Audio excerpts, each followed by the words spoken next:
Merci, Monsieur le Président, cher Henri, pour ces mots et en effet cette collaboration historique entre la ville de Bruxelles et la Fondation Auschwitz. Alors, à vous tous en vos grades et qualités, à votre qualité, messieurs les ambassadeurs, messieurs les représentants des ministres, messieurs les directeurs, je vous souhaite évidemment la bienvenue dans cet hôtel de ville de Bruxelles pour assister à cette séance académique, en effet, qui se multiplie en effet au nombre des années dans cette salle hautement symbolique. Et également pour accueillir ces lauréats de l'année 2018, ainsi que l'attribution de la bourse de la recherche de la Fondation Auschwitz. Allereerst wil ik hulde brengen aan het waardevolle en onmisbare werken van de Auschwitz Stichting, die opgericht is sinds 1980 op initiatieven van Paul Alter.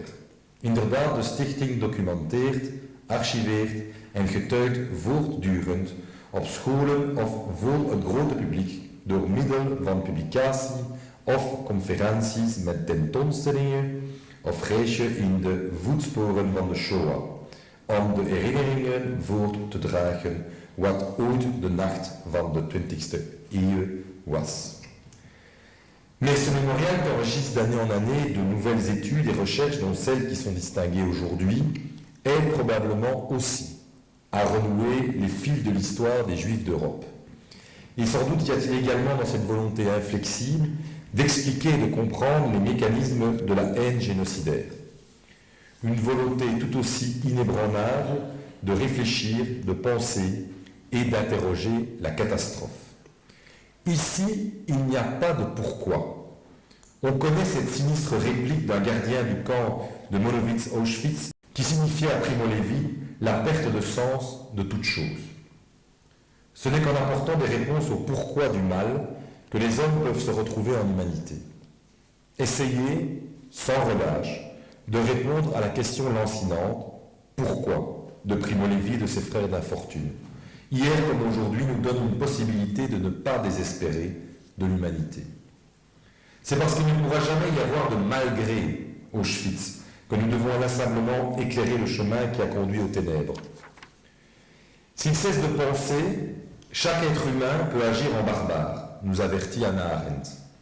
Voilà comment je voudrais donc saluer pour ma part les 3 récipiendaires des prix et de la bourse de recherche attribuée pour l'année académique 2017-2018 par la Fondation Auschwitz. L'excellence de leur travail, qui sera très certainement exposé plus longuement tout à l'heure, en fait aussi des vigiles citoyennes, mobilisant les consciences hors les murs universitaires. À côté d'Antoine Burgard de l'Université de Lyon 2 et de Lior Bekerde de l'Université d'Uppsala, vous me permettrez de réserver une pensée particulière à la lauréate de cette année, Yasmina Zian, des universités libres de Bruxelles et de Berlin, pour 2 très bonnes raisons. D'abord, le sujet de son travail nous renvoie au passé bruxellois très peu glorieux, celui de la criminalisation des Juifs de Kuregem par la Sûreté publique de Belgique. Elle apporte ce faisant une contribution importante à notre histoire locale dont elle restitue la juste place au sein de la grande histoire.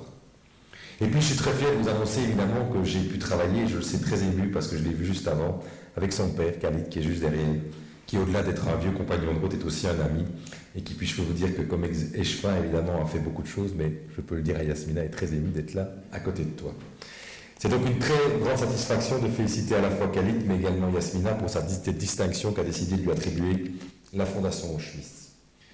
Comme les prises de parole prévues sont nombreuses, je terminerai en rappelant l'engagement intransigeant de la ville de Bruxelles à faire vivre son héritage juif, tout comme notre participation aux activités mémorielles. Je pense évidemment à la commémoration du 75e anniversaire de la rafle des 600 juifs habitant les Marolles, le 3 septembre 1943, ou notre présence évidemment au pèlerinage national de l'ancienne caserne d'Ossin à Malines, le 7 octobre pour la journée du martyr juif de Belgique. Je pense que c'est aussi par ces actes symboliques, mais ô combien importants, que notre ville de Bruxelles montre qu'elle n'oublie pas, mais surtout qu'elle continue à vouloir travailler sur le futur. Merci.